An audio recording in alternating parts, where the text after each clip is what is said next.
नमस्कार साथियों, आपकी पाठशाला के YouTube चैनल पर आपका स्वागत है। मैं हूं निरंजन स्वरूप।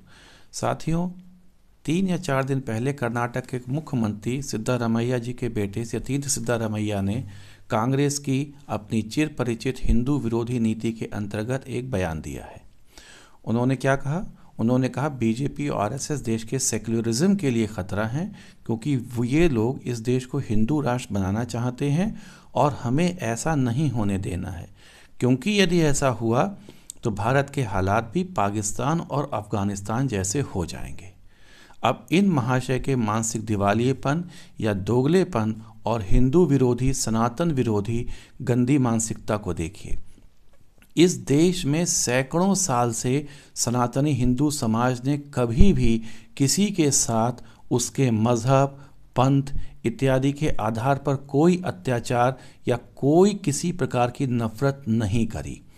उस सनातन हिंदू की तुलना ये महाशय पाकिस्तान और अफगानिस्तान की कट्टरपंथी आतंकी सोच से कर रहे हैं, जिन देशों में एक मजहबी शिक्षा के अंतर्गत हर उस व्यक्ति को प्रताड़ित किया गया, हर उस व्यक्ति को मारा गया या देश छोड़ने पर मजबूर किया गया जो वहाँ की कट्टरपंथी मजहबी सोच से इतर विचारधारा या पंथ का था। इन देशों में सनातनी हिंदू समाज की स्त्रियों, लड़कियों के साथ वहाँ के कट्टरपंथियों ने क्या क्या किया, ये कोई दबी छिपी बात नहीं है।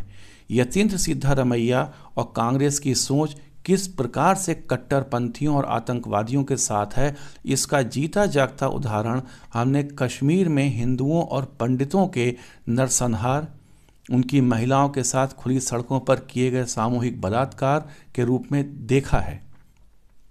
लेकिन तब किसी भी कांग्रेसी के मुख से एक निंदा या भर्त्सना का शब्द तक नहीं निकला।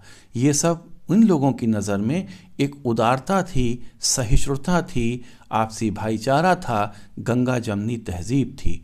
और आज राम मंदिर के पूर्ण होने पर, प्रभु श्री राम की मूर्ति की प्राण प्रतिष्ठा के अवसर पर इस देश में सनातनी हिंदू की बढ़ती एकजुटता से घबराकर उनके प्रति नफरत भरी बातें करना और वहीं दूसरी ओर जब सनातनी हिंदुओं पर अत्याचार हो तब चुप रहना या कुछ ना कहना, ये कांग्रेसियों की निकृष्ट गंदी मानसिकता एवं उनके इस निकृष्ट निम्नतम चरित्र का द्योतक है।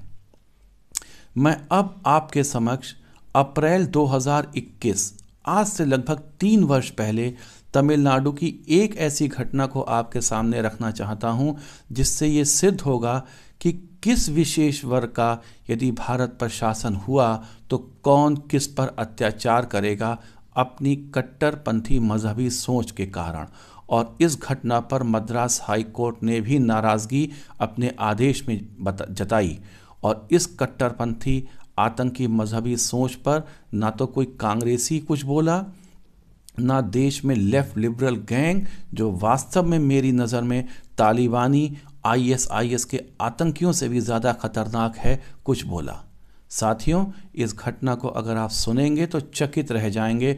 और मैं भी इसको सुनकर जानकर हैरान था कि इस घटना का जिक्र, मद्रास हाई कोर्ट के इस आदेश का जिक्र ना तो देश के मेन स्ट्रीम मीडिया में हुआ, और आश्चर्य की बात तो ये है कि भाजपा के किसी भी प्रवक्ता द्वारा इसका किसी भी मंच पर जिक्र तक नहीं हुआ।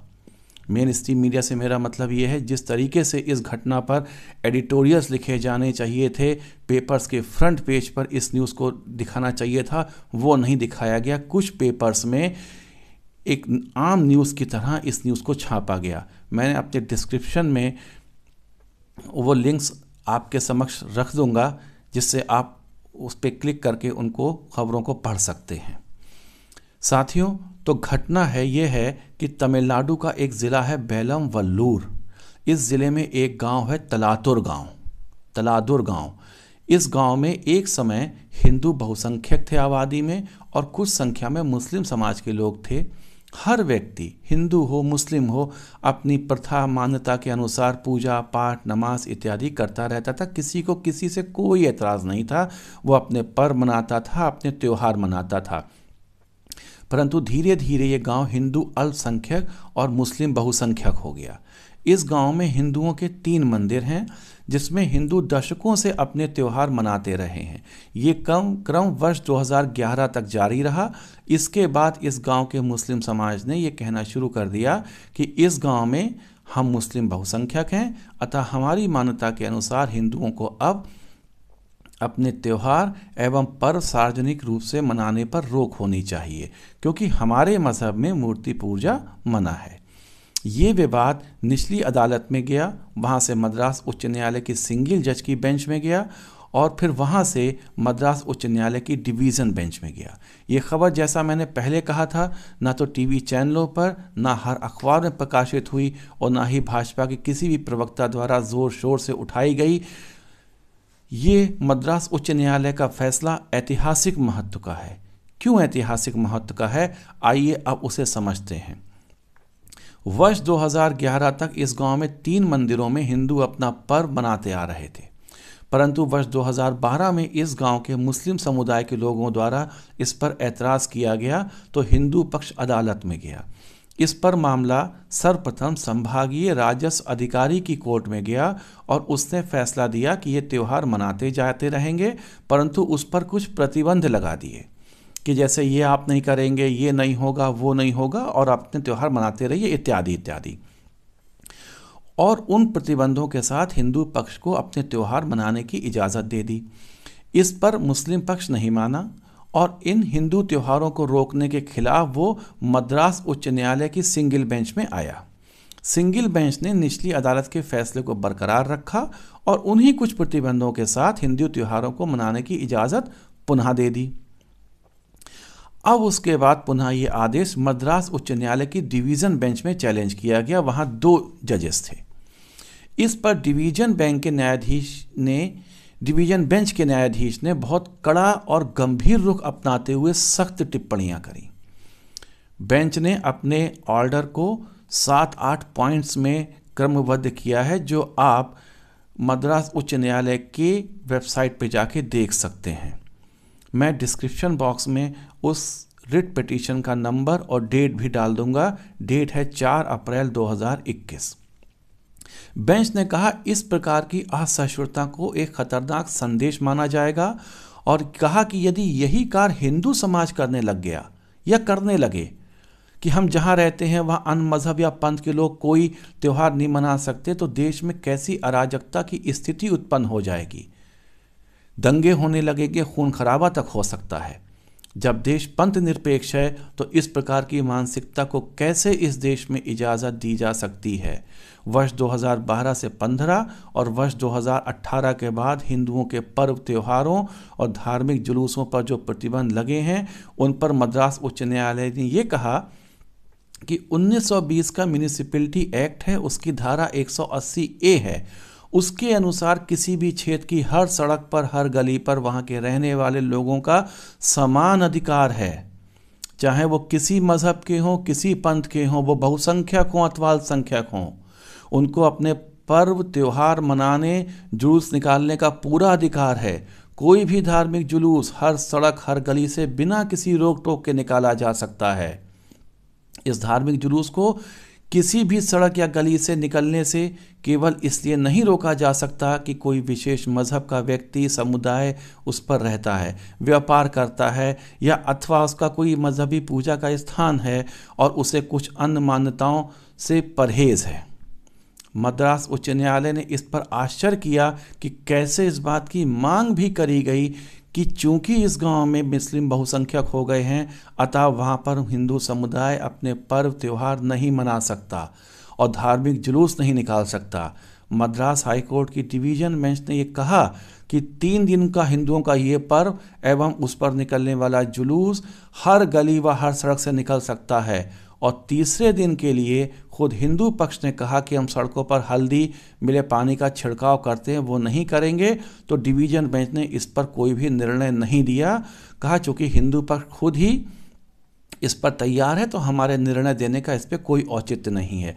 वहाँ ये होता था कि तीसरे दिन हिंदू पक्ष सड़कों पर हल्दी मिले पानी का छिड़काव सड़कों पर करता था, तो वो उसने खुद ही कहा कि हम इसको नहीं करेंगे। और मद्रास हाईकोर्ट की डिवीजन बेंच ने पुलिस प्रशासन को आदेश दिया कि आप ये सुनिश्चित करें कि दशकों की तरह ये धार्मिक जुलूस हर गली हर सड़क से निकले और कोई दुर्घटना या अप्रिय घटना ना हो, ये देखना आपका काम है। कोई इस प्रकार के जुलूसों में किसी की धार्मिक भावनाओं को ठेस ना पहुंचाए, कोई ऐसे कमेंट्स ना हो जो अन्य धर्म से संबंधित हों। अपनी धार्मिक पूजा पाठ करिए और सड़कों पर जुलूस निकालिए, कोई नहीं रोकेगा, ना रोका जाना चाहिए। साथियों, ये गांव की एक बात नहीं है, ये एक मानसिक प्रवृत्ति है जो ये साहस भी रखती है, क्योंकि हम एक जगह एक क्षेत्र में संख्या में ज़्यादा हो गए हैं। अब अन्य मजहबी पंथ के लोग अपने त्यौहार पर्व इत्यादि नहीं मना सकते, क्योंकि हमारे यहाँ ये वर्जित है। अब देखिए, जो बात मद्रास उच्च न्यायालय मना कर रहा है, वही काम इस देश की विपक्षी पार्टियां, लेफ्ट लिबरल गैंग और वामपंथी पार्टियां कर रही हैं। बंगाल, बिहार और अन्य कई राज्यों में सरकारें आदेश जारी कर रही हैं कि सरस्वती पूजा नहीं होगी, रामनवमी, हनुमान जयंती इत्यादि का जुलूस नहीं निकलेगा। विसर्जन इसलिए नहीं होगा क्योंकि मान लीजिए उस दिन मुहर्रम है या कोई अन्य त्यौहार है।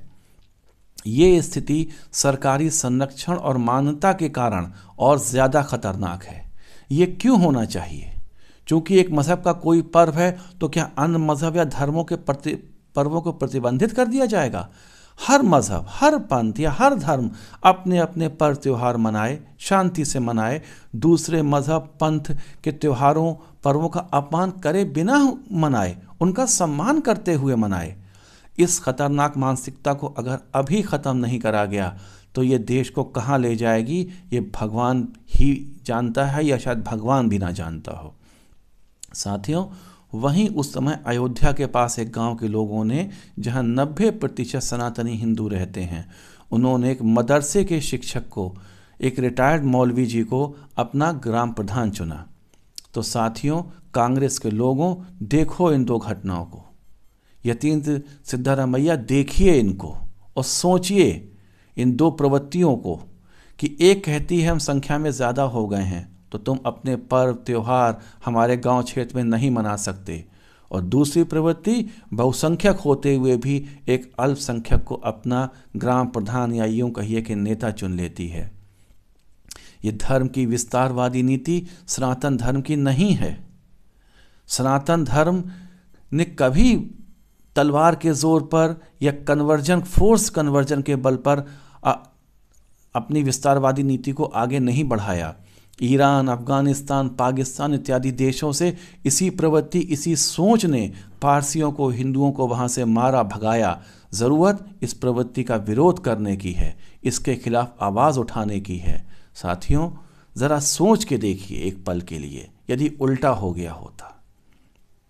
तमिलनाडु के इस गांव में हिंदू बहुसंख्यकों ने मुस्लिम अल्पसंख्यकों के साथ उनके त्योहारों, जुलूसों को रोकने का प्रयास किया होता तो देश के समस्त वामपंथी, लेफ्ट लिबरल गैंग के लोग, गांधी परिवार के लोग, उनके चाटुकार कांग्रेसी और लेफ्ट लिबरल बिरादरी के तमाम पत्रकार, कपिल सिब्बल जैसे वकील, इरफान हबीब, रोमिला थापर जैसे तथाकथित बुद्धिजीवी देश में क्या हंगामा खड़ा कर दिए होते। एक अवार्ड वापसी गैंग खड़ा हो गया होता पुनः। परंतु हिंदुओं के साथ ऐसा हुआ तो किसी ने चूं तक नहीं की। साथियों, इसीलिए मुझे कहना पड़ रहा है कि ये सब लोग तालिबानी आतंकवादियों, ISIS के लड़ाकों और विश्व भर के खतरनाक आतंकियों से भी ज़्यादा खतरनाक हैं। और कांग्रेस पार्टी और यतीन्द्र सिद्धारमैया सरीखे लोग भी इन्हीं आतंकवादियों से ज़्यादा खतरनाक एवं देश के लिए घातक हैं, और तभी इनको भाजपा और RSS के बढ़ते प्रभाव में देश बर्बाद होता दिखता है। और इन्हीं लोगों को आतंकवादियों के हमले में या उनकी मानसिकता के देश में पनपने पर इन्हें सहिष्णुता, भाईचारा दिखता है। अब आतंकवादी, अलगाववादी, विभाजनकारी मानसिकता प्रवृत्ति का समूल नाश करा जाए, हिंसा से नहीं, पूर्णतः शांतिपूर्ण तरीके से, तभी ये देश, यहाँ की संस्कृति, सभ्यता, समाज, उनकी परंपराएं बचेंगी। वरना वही होगा जो आज अफगानिस्तान, पाकिस्तान में हो रहा है, वो इस देश की हर गली, हर मोहल्ले में होगा। साथियों, सनातन धर्म की एक सोच है। हमारे यहाँ सनातन हिंदू परंपरा में जब भी कोई पूजा पाठ होता है या कोई दुख का घटना होती है, उसके बाद जब शांति हवन होता है तो हम लोग कहते हैं ओम सर्वे भवन्तु सुखिना सर्वे सन्तु निरामया सर्वे भद्राणि पश्यन्तु माँ कश्चित् दुख भाग भवेत्। ओम शांति शांति शांति लोक क्षेम मंत्र है, संपूर्ण विश्व के कल्याण का ये मंत्र है। इसका भावार्थ है सभी सुखी होवें, सभी रोग मुक्त रहें, सभी का जीवन मंगलमय बने और कोई भी दुख का भागी ना बने। हे भगवान, हमें ऐसा वर दो। एक महोपनिषद के अध्याय 6 में श्लोक दिया हुआ है, अयम बंधुरम नीति गणना लघु चेत साम उदार चरिताना तु वसुधैव कुटुंबकम। ये अपना बंधु है और ये अपना बंधु नहीं है। इस तरह की भावना रखना, इस तरीके की गणना करना छोटे चित्त वाले लोग करते हैं। उदार हृदय वाले लोग तो संपूर्ण धरती और को ही अपना परिवार मानते हैं। जिस सनातन की बहुत से लोग उन्मूलन की बात करते हैं, ये उस सनातन के मैंने 2 दोहे आपके सामने उद्धृत किए। हमारे वेदों में, उपनिषदों में, महाकाव्यों में लोक कल्याण की बात करी गई है, सबसे प्रेम पूर्वक रहने की बात करी गई है, हर एक के मजहब पंथ मान्यताओं का सम्मान करने की बात करी गई है। 730 ईस्वी से पूर्व जब मोहम्मद बिन कासिम ने हिंदुस्तान पे हमला किया था, उससे पहले कभी इस समाज में धार्मिक असहिष्णुता नहीं थी। कुछ आतताई लोग आए, कुछ आक्रमणकारी लोग आए जिन्होंने धार्मिक असहिष्णुता दिखाई, सनातन को नष्ट किया, मंदिरों को तोड़ा, नष्ट किया। ये सनातन की सोच नहीं थी। और उसी सनातनी हिंदुओं के लिए कहते हैं सिद्धारमैया जी कि यदि इनका शासन हो गया तो भारत की स्थिति अफगानिस्तान पाकिस्तान जैसी हो जाएगी। क्या पाकिस्तान अफगानिस्तान में सनातन धर्म है? मुझे तरस आता है सिद्धारमैया सरीखे इन लोगों पर, भारत में लेफ्ट लिबरल बरादरी पर, वामपंथियों पर और कांग्रेस के नेताओं पर कि जो सनातनी हिंदू धर्म से इतनी नफरत रखते हैं, इतनी अपने दिलों में नफरत पाले बैठे हुए हैं। लेकिन वही लोग जब दूसरी तरफ से कुछ बातें होती हैं, जैसा कि मैंने अभी इस घटना का जिक्र किया, तो ये लोग चुप्पी साध लेते हैं। साथियों, अब समय है कि अब इनकी हर बात का उचित तरीके से, अहिंसात्मक तरीके से, तथ्यों के साथ उचित जवाब दिया जाए, वरना ये देश, ये हमारा समाज किस मुहाने पर जाएगा, किस मोड़ पर जाएगा, किस दिशा में जाएगा, इसकी परिकल्पना ही की जा सकती है। साथियों, आज के अंक में इतना ही। मैं अगले अंक में फिर किसी मुद्दे पर एक तत्परक विश्लेषण के साथ आपके समक्ष प्रस्तुत होऊंगा। तब तक के लिए नमस्कार। आपसे अनुरोध है कि आप इस चैनल को देखिए, लाइक कीजिए, शेयर कीजिए और सब्सक्राइब ज़रूर कीजिए। नमस्कार साथियों।